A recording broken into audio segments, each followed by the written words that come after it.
Hello everyone and welcome to an RPL season in review. We are recapping the most recent seasons from Tier 3, Tier 2, and RPL Formula 2.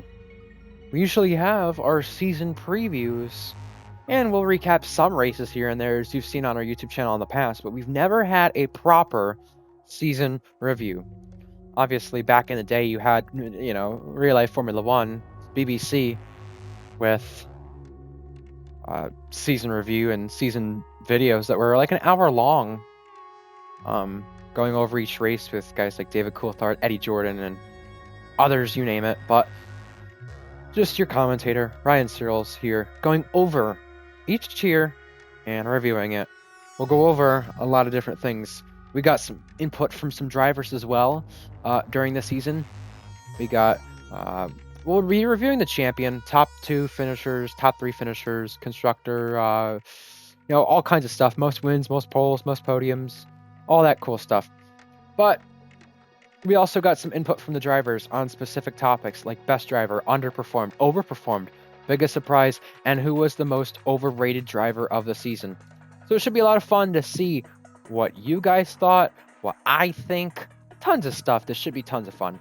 But either way, let's start off with Season 3, Tier 3. It was our third season of Tier 3, and we got our third different champion of Tier 3.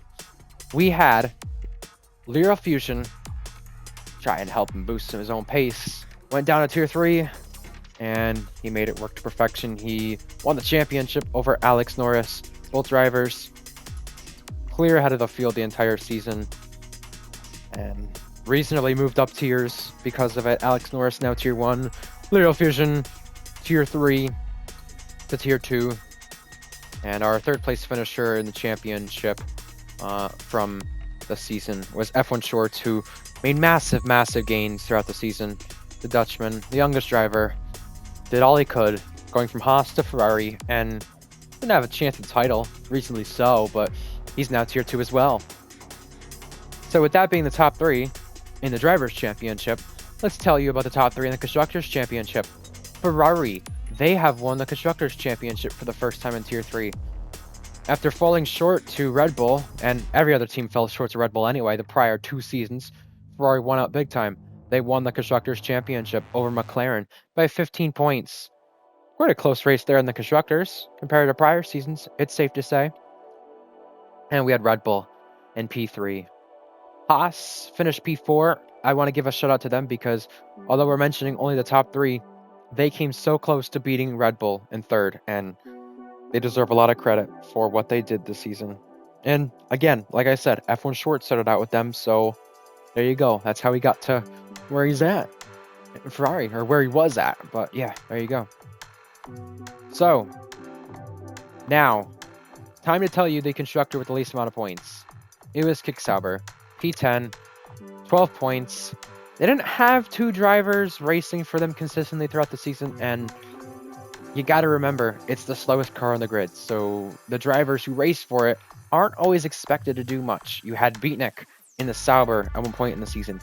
Got some major points for them in certain races. I think he was the MVP of that team, it's safe to say. But Sauber, last in the constructor standings, once again in Tier 3. Definitely a disappointment, but no surprise because they're the slowest car anyway. So, now it's time to go over the team and drivers in the Tier 3 season that had the most wins. Most wins from the driver's perspective came with Alex and Fusion with a tie. I'm just looking at this right now in my notes. Some notes I have, but yeah, Alex and Fusion, 4 wins apiece. The only non-Alex and Fusion winners was Jake and Devin. But yeah, Alex 4 wins, Fusion 4 wins. Both won 3 in a row at one point. But the team with the most wins, because of Jake's win, obviously was McLaren. 5 wins for them. Team that had the most poles, the driver had the most poles as well. Got pole in Abu Dhabi. Let me just double check because I don't want to be wrong on this. It's not written down for whatever reason. Oh, it's listed as 0 for the grid. Nice one. Why don't I remember who got pole in Abu Dhabi when I raced there? That's silly me. By the way, I'm looking now just to be safe, because I don't want to have this wrong. It was F1 shorts. Okay. Just wanted to be sure. But either way, the driver with the most poles this season, Alex Norris, he started off with 3 in a row and really never looked back, it's safe to say. Ferrari, they had 5 poles this season. Their car really handles well in these qualifying conditions, and it did once again. Our driver with the most podiums, I'm almost certain it was a tie with Lero and Alex, because Alex had won 4th place. Fusion had won 4th place. Alex had a 7th, so it actually go to Fusion. Fusion was on the podium 8 out of 10 times there. Should be correct. In fact, I don't have all this written up and everything, is my apologies, but yeah, it would have to be, I think, Lero Fusion. I think he had 8 podiums. Remember, he missed 1 race as well. I'm just going to quickly turn down the audio for you guys, because the game audio should not be that loud when we're doing this, but yeah. And the team with the most podiums, I do have that right in front of me. That was down decided the last race, and I believe because of the ending results, I believe they were equal, McLaren and Ferrari. Yeah, because Mally got a podium, so McLaren and Ferrari both had 10 podiums. I wonder why they were so close throughout the season, safe to say. Now, we're going to go over what you guys said in terms of the best driver and all that kind of stuff. The tier specifically for best driver of the season, they had said they gave it to Lero Fusion. And I would agree. He got 9 votes. Lero Fusion was the best driver of the season. Safe to say right there. Next in this list, the drivers who underperformed and overperformed. Well, the tier gave it to Netsky, and I would agree. The only other driver you can say in this was Mythic, because if you look back at the prior 2 seasons to this, he had really good seasons. Even when he wasn't doing well, race pace-wise, he still got the results. But, yeah, Netsky or Mythic is reasonable options, and tier said Netsky, 6 votes, reasonably so. Overperformed drivers, you have Invade, who got the most votes. Everyone said him, 11 votes. It's quite insane. I would have to agree. The only other driver you can say is Beatnik, who they gave the biggest surprise to. Beatnik was the biggest surprise from the tier. The only other thing that tied it in votes, or was right behind it, was Valk P3 in a Williams. In our last season of racing, getting a P3 in a Williams was quite nice. Got their first podium in tier 3. Very well done there. And the overrated driver from the season, we actually had quite a toss-up in this. 2 votes each for all 3 of these drivers. You had Mally in there, Netsky in there, and Shorts in there. From the drivers voted themselves. You want to know who I would say was the overrated one? I think Shorts was not overrated. He did what he should have. I think in terms of wheel-to-wheel combat, you take a driver like that. I think that's safe to say, but Netsky's the only safe option, because I had him probably winning the championship when it wasn't really going to happen after round 1. So, yeah, there you go. Now it's time for my opinion to go in on all these with best race and most chaotic race in the tier. I think our best race of the tier this season was either Baku or Britain, and I think I'd give it to Britain, just because that race was filled with chaos in terms of racing at the front of the field. Such a good race. That was probably one of the only races in Tier 3 where you could actually enjoy racing in a DRS train in this game. You can't enjoy that enough in this game, but races like those, it's actually really enjoyable. And that was a lot of fun. It's also nerve-wracking if you're a driver. And in terms of our most chaotic race, that would have to go to Baku. Earlier on in the season, a photo finish with Alex Norris and Fusion. Leon crashing in the pit lane, Beatnik lucking his way up to a top 3 spot.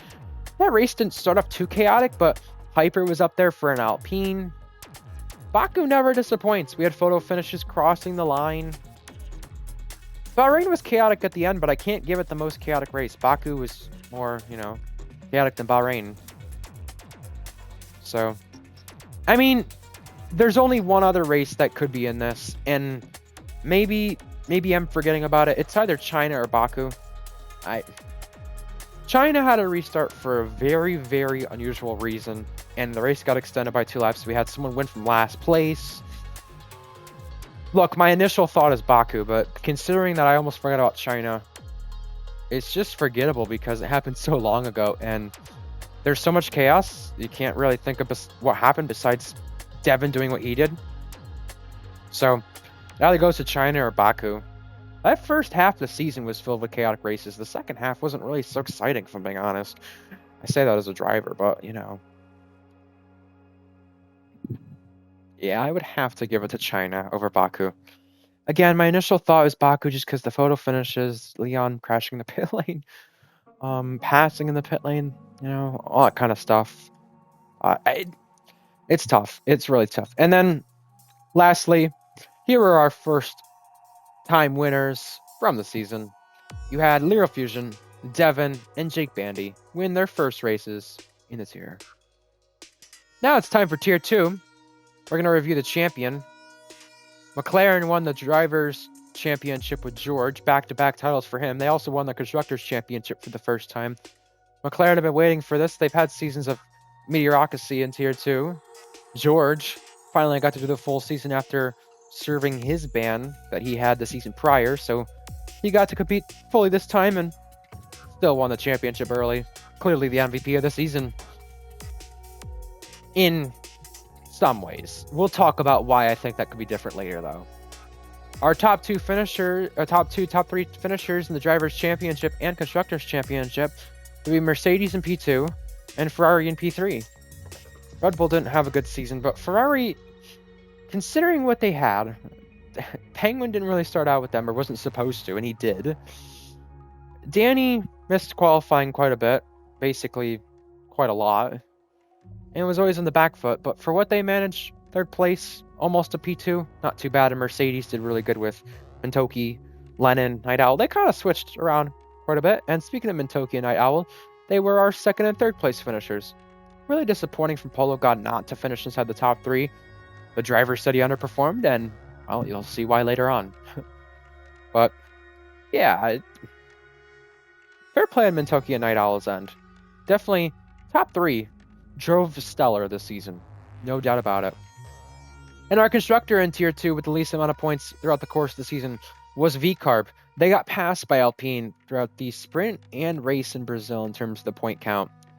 Williams had a P4 finish compared to VCarb not having a top 5 finish like that. So Williams, although they had the same amount of points as VCarb, 9th and 10th there, Williams gets the tiebreaker margin due to their P4 finish from midfield Maestro.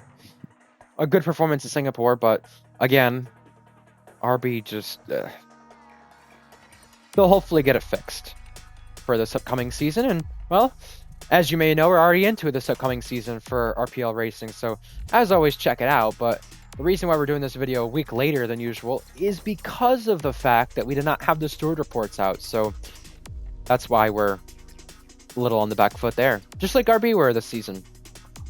Anyway, most wins... George Williams. He had 3 wins this season, actually 4. Almost forgot Las Vegas happened. And McLaren had 5 wins. Again, just really stellar driving from the McLarens. Even Polo, who underperformed at times, still put in some decent performances. And a lot of other drivers did too, to where McLaren were unbeatable in some ways. Most poles, the driver aspect comes from Mintoki, 4 poles there. In terms of teams, though, I don't think anybody beat Mercedes on their poles. Brazil pole was Alex Norris for Haas. That was impressive. Yeah, so Mercedes had 4 poles. Mintoki had 4 poles. She also had a sprint pole, but that does not count toward our little list there. And the most podiums from the season. George Williams. I believe. Yeah, this is correct. Yeah. See, I don't have the Tier 2 stats updated, and you may notice that as well. May change in the upcoming week when this gets released, but they're not updated because I got told to add an F1.5 stats from what was Tier 2 before it was called Tier 2. So that is why, I'll have to figure it out. Like I said, you'll see the proper numbers put in there, but that is why I'm on the back foot there. But George won the first 3 rounds. Podium in round 4. Podium in round 7. 1 round 8. That's what? 6 podiums It's good enough in the season regardless. And McLaren, you know, if you put Polo in there, that's 10 podiums. I'm pretty sure that's the most. I don't see any way anybody beat him. But if they somehow did, fair play. Again, just going off knowledge here with that. Yeah, they started off the season incredible. Round 5, or before round 5, 7 podiums to their name. It's quite miraculous. Now it's based on what you, the drivers, thoughts, and let's tell you what they said. Best driver. They said George, 6 votes. You know, he didn't have as much votes as Fusion had, but yeah, I would have to agree. The only other drivers you could say is best driver from the season is Mintoki or Night Owl. Night Owl was in the process of moving. He was in an Aston Martin, and he won 2 races. You cannot find a way to discredit this guy anymore if you're someone who does not like him or simply someone who just doesn't want to see that. But he's up there. Mintoki drove the wheels off her thing in the Mercedes. And George did well enough too. So you can really give it to either one of those 3 if you're me, but 6 votes from the drivers to George. We have a tie for most for drivers who underperformed and, well, who was listed as underperformed. Red Bull and Polo got tied on that one. Red Bull, again, we said in season 14, after they won the title the prior season, it was one of their worst statistical seasons in Tier 2. They might have backed it up with something even worse. But they lost drivers like Uri, Turbo, technically Goatley from full-time action. They lost Fulls. Zakaria had to come in and race for them. Luke had to come in and race for them. Zakaria got super unlucky when he raced. Luckily, Red Bull continued their pole streak in successive seasons. F1 Shorts got them one in Vegas. Luke Range could have got them a win in Hungary, but his power cut out. And I feel for him because you know what? That was definitely the change of the season in terms of what had happened. That Hungary race onwards, man. But you know what? That could have been Luke breaking the winless drought, and he didn't. Yeah, Red Bull and Polo. Polo won that race, and you got to wonder, Polo kind of gifted a victory there in some way. Not saying it was undeserved, but gifted a victory. You get the lead from it. He was 2 seconds back. He made a mistake right before Luke lagged out, so I don't know. You could argue a few ways on that one, but it sucks for Luke when that race happened. Yeah, so realistically, I agree with that. Red Bull and Polo overperform. Night Owl and Alex Norris a tie there. Alex Norris didn't even race the full season. He wasn't even full time. He got called up to race for Haas or even Ferrari Academy as a whole. A lot. Night Owl, as well, the driver said, I would have to agree. One person, George said, and I would agree with this. You got to put him in the conversation at least if you're a driver. Torn Penguin. George said he didn't really know who he was. We knew who he was from Tier 1, but he was in the Sauber, and it's hard to tell, especially when you're in a Sauber in Tier 1. This was at the end of the second season of Tier 1 racing, or the second season of Tier 2 racing, but it was in the second half of Tier 1 during the season. Penguin, racing in the Sauber. Again, you can't do much when you're in a Sauber, especially if you're Tier 2 pace. Gone to Tier 2, improve throughout the course of the season. So, yeah, I agree with the driver's options, but I think if you put Penguin in that conversation, it's a reasonable thing as well. But again, another tie right there. Biggest surprise the driver said this season, Alex Norris. Again, I have to agree. You know, when you go back to season 11, his memorable moment from the Alpine when he was racing in there was colliding with Gaggi into the pit lane in Austria. And besides that, he was up and down. He was all right. He wasn't anywhere on Tadpole's level, even on Tadpole's worst tracks. He was right behind him, kind of. And then he returned to racing in season 2 of Tier 3 and went from a Tier 3 driver to a Tier 1 driver. So I think that's fair. I agree. And the drivers had a lot to say about who was Mr. Overrated. They said Georgia Williams with 5 votes. I'm a bit surprised on that, but I understand why. George is focused on, and this is this guy who, some say has the Mahomes kind of luck if you want to look on other sports and compare it, but he does have a bit of luck on his side here and there. I'll say that. But George, he's a good driver. He won the championship. You can't say anything bad about that. But we did rate him quite high. And there's some guys who thought he should have been moved out of the tier. And he clearly was not too fast from the tier if there were guys like Torn Penguin, Lennon, and others who beat him or could beat him, and they did. So I think that's fair. But the drivers also made it clear that he wasn't the only McLaren who they thought were the most overrated. Polo came in second on that list with 4 votes, 1 behind George. And I'll tell you right now, based on expectations, George and Polo did exactly what I thought they would do. George would win probably half the races. He won less than half. He did what I expected him to. I didn't think George was going to win every race. Some did. Some were a bit delusional, but won't talk about who those people were. Polo God, though, did expect exactly what I thought he would. I said in the prediction video to begin the season, I said probably 1 win or 2. He got 1 win. I said quite a few podiums here and there. He got, what, 4 or 5. Again, I mean, he had a very big dip off at the end of the season, and I expected him to finish 2nd or 3rd in the championship. He finished 4th, so yeah, maybe Polo was the most overrated, but, you know, I don't really know who you could say outside of those two, so I guess it's fair.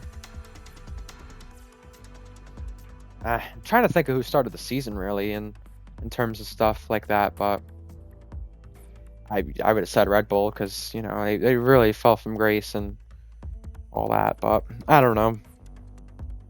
I guess you could say George or Polo. There's not really anyone else you could say. But in terms of our best race and most chaotic race, looking through these races, Bahrain was a really good race. China was all right. China was a little boring. Portugal was all right. A little boring, though. Austria was really good. Ferrari pair worked well there, I must say. Hungary was all right, but it was boring. Singapore was chaotic. I might be up there. Mexico was good. Vegas was chaotic. Australia, I completely forgot how chaotic that was. That was pretty good. And then our final race was Brazil, and Night Owl won it. Haas got up there. Ooh, with the sprint weekend, I don't know what to say for most chaotic race, but in terms of our best race from this list, it has to either be Bahrain, Austria, or Vegas. Those 3 races were thrillers. Australia was a bit spread out. I think the driving standards were a bit meh, so I'm not going to put it on the best race. I think that might take Vegas out of it too. Probably Bahrain. Bahrain or Austria. Either one of those races were thrillers, like I said. Most chaotic race, you either got to give it to a race like Brazil, where you had a Haas on pole, a Haas on podium, a Tier 3 driver on podium. 2 of them, actually. Australia was kind of chaotic. Tier 2 this season did not disappoint. Our second half of the season was chaotic. Any of these races in the second half, you could say, were just chaotic. Whether it was a safety car involved in it or not. I'll just say the last half of our season. Is that good enough? Yeah, I think... Damn, I don't know. This is tough. Back there in Australia.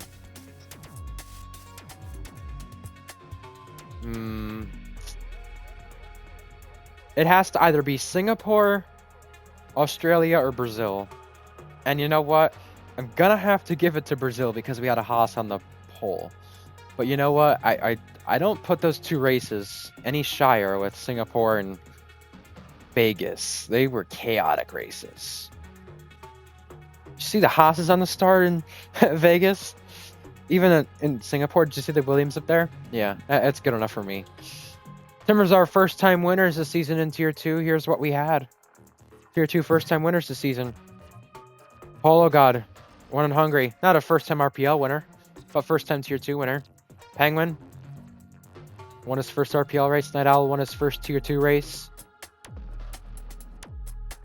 He's already won an RPL. But, yeah.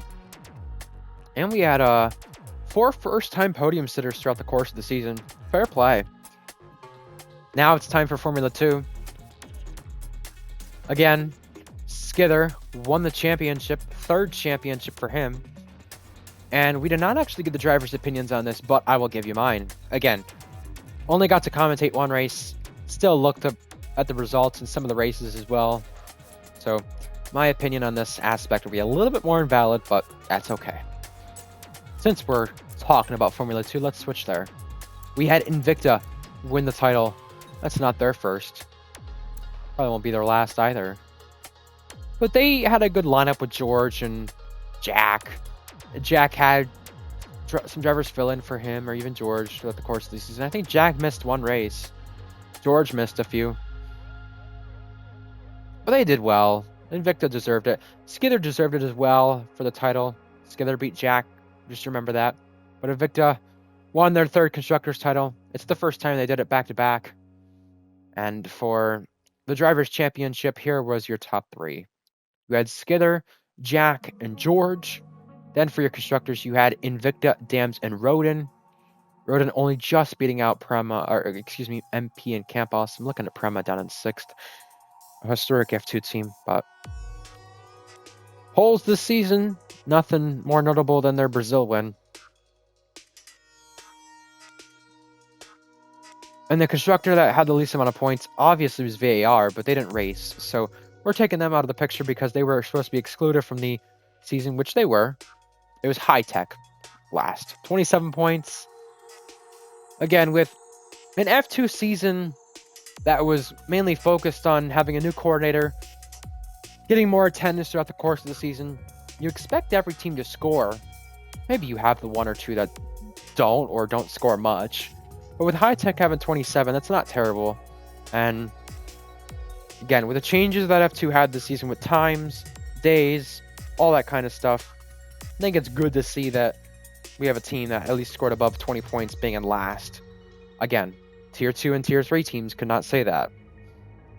Yeah, with the changes F2 had this season, I think it was definitely a step in the right direction. See how many people raced in Abu Dhabi? It's quite good. Our F2 stat sheet should be updated as of right before Abu Dhabi, and no contest as to, who got the most wins. It was obviously Skither, class of the field once again. And as for how many? Well, he got a total of 7. 7 wins. He also equaled Luke Range's record of most wins in the tier. Yeah, 7 wins for Skither. Dams had 9 wins this season. Just whether it's Skither at the wheel or not, whenever he shows up, he's a force to be reckoned with. If you look at him in F1 cars, he's not won in a while, but he pulls off these overtaking master classes. F2, he dominates these races, and you always got to look out for Skither, no matter the circumstance. Our driver, who had the most poles this season, can't forget about poles because you got to be the fastest in qualifying in order to have some points to your name. It was Skither, again. Are we shocked at this point who had the most poles? Probably not. But he also surpassed Luke Range's record also there. 20 poles in total for Skither. Fair freaking play.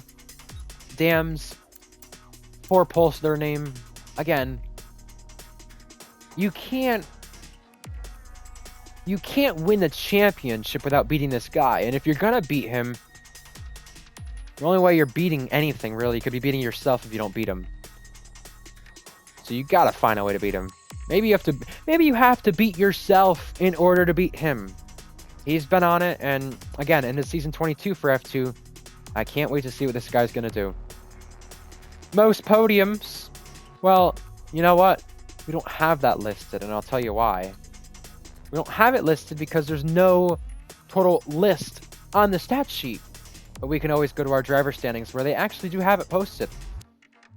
Jack had 14 podiums throughout the course of the season. Skither had 13. And that means Jack had more podiums. So, fair play. Jack, he seems to always do better in the sprint than the feature. And it seems like you put someone level to Skither. If there's someone who can challenge him, it's always going to be Jack. But then again, Jack, Mr. Consistency, it's safe to say. 20 events, 14 podiums. Skither only one shy of that. Even in the races Skither did not show up to, Jack clearly tried to do as much as he could, but it was not enough. In terms of our teams with the most podiums this season in Formula 2, you have to go back, I think, and look at what Invicta and Dams have done. More podiums than the rest of the teams combined, by themselves at least. This is Invicta had a total of 21 podiums. Dams had 17, so obviously Invicta more. Invicta has been on it, even when, again, like I said, you got to find a way to beat Skither. They beat him in the Constructors, Jack and George, a dynamic duo, and no surprise there. Really good lineup. George, in terms of his F2 days, I think 2 wins this season was not bad at all. Again, remember the season prior, though, he broke that winless drought of many, many seasons without a win in Formula 2. And the more he wins these races when Jack and Skither do not show up or are not up front, it just adds to his win totals when he's not winning in Tier 2. He's not far off of passing Anorex Flynn's all-time win amount. And then he's not far from Owen or Bourbon as well. Other drivers you look at. And you gotta wonder, is Formula 2 the reason he's gonna do it? Because he just finds a way to win those races that Skither and Jack do not win. And also Leo Lund, because he did race this season as well, Leo Lund did. Leo Lund was on our grid. Alright, well, since the drivers didn't have any input on this one, I'm going to give you my input on this one. Best driver of the season in Formula 2. No doubt in anyone's mind, it has to go to Skither. Jack is the only one who you could say is up there, but obviously, he did not win the championship. Skither did. Skither won his 3rd F2 title. He won in Season 12, he won in Season 17, and he won in Season 21.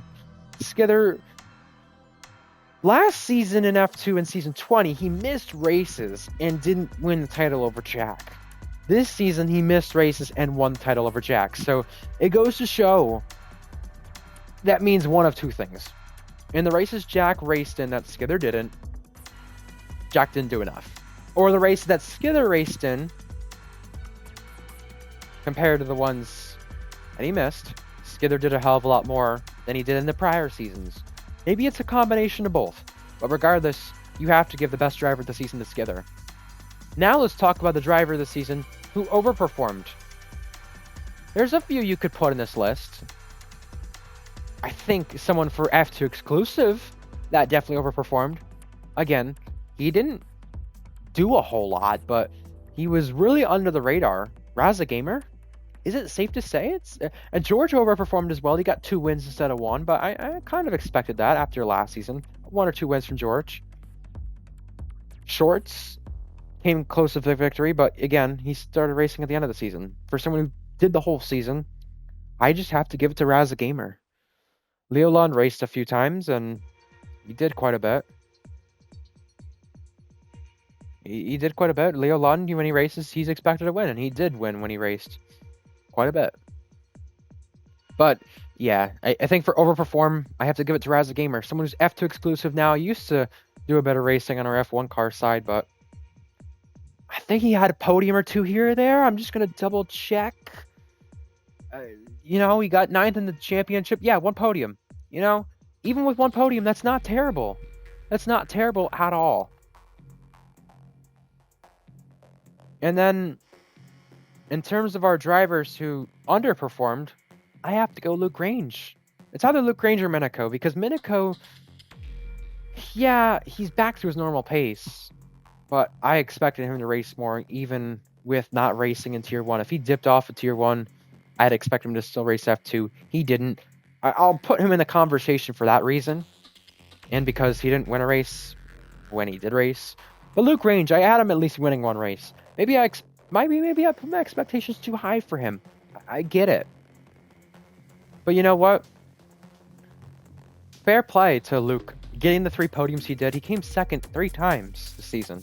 It's not like he was nowhere. But there's a lot of races where I expected Luke to be better, and he's just not been good at this game in terms of RPL. And that's okay. This might not be his game. He might be back there in 25, but I just expected Luke to win 1 race, and it did not happen. Even if it was a sprint. again, maybe my expectations were too high for Luke, but I did overrate him. I think that's safe to say now. My computer died, but I do remember what we were going to talk about. Next one is the biggest surprise. And there's two things it has to come down to here for biggest surprise. Alex Norris won 3 races. Our only first-time winner of the season. That's the biggest surprise for me. But the only other one I could say is Shorts coming close to a victory in Saudi Arabia. He missed out by less than a tenth over Jack Miles. Even if Shorts raced this season, I did not have him getting a pole. I did not have him winning almost winning a race, I should say. He lost out on a photo finish. Just did not have that happen. You know, we knew he was a fast driver, but even if he raced F2, it doesn't mean your F1 pace is going to translate to F2 cars. But for him, it did. And he went toe-to-toe with Jack Miles. Fair play. Fair play. Alex Norris beat Skither. Again, fair play. You know, you have to give it to either one of those two. And then, most overrated from the season. I don't know. You know, also biggest surprise, Cryptic won in Baku. That was a chaotic race. I can't forget about him, but didn't even have him racing this season on my bingo cards. But most overrated of our F2 drivers this season.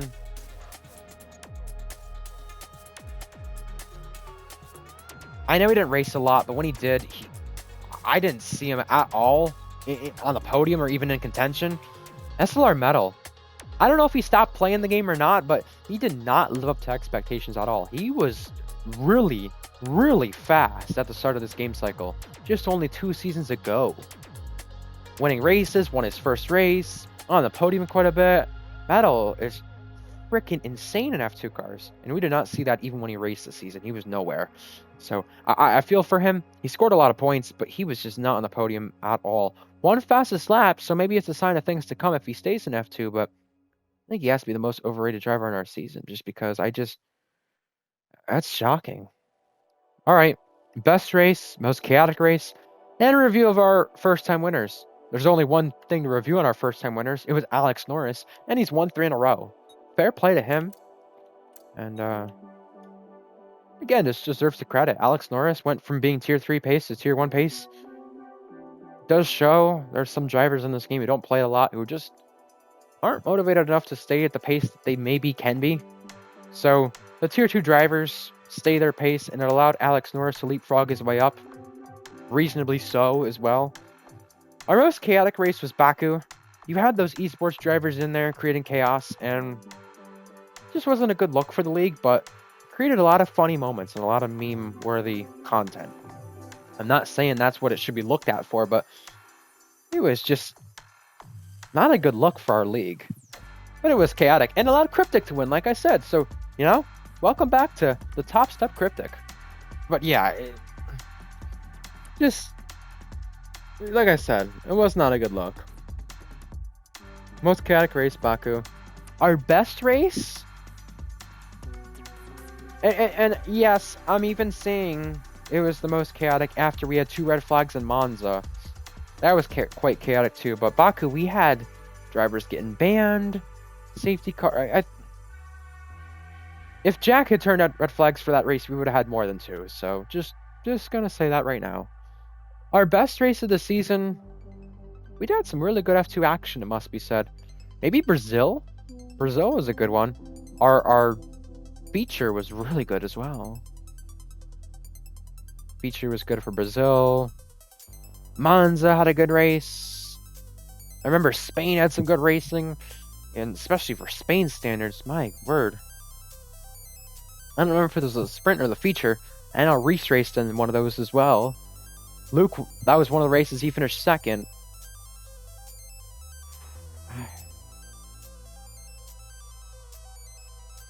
Monza had the chaos, so I'm taking Monza out of it. But you know what? Having 2 red flags in one RPL race was pretty impressive. It's either got to be one of those races from Spain or our feature or sprint in Brazil.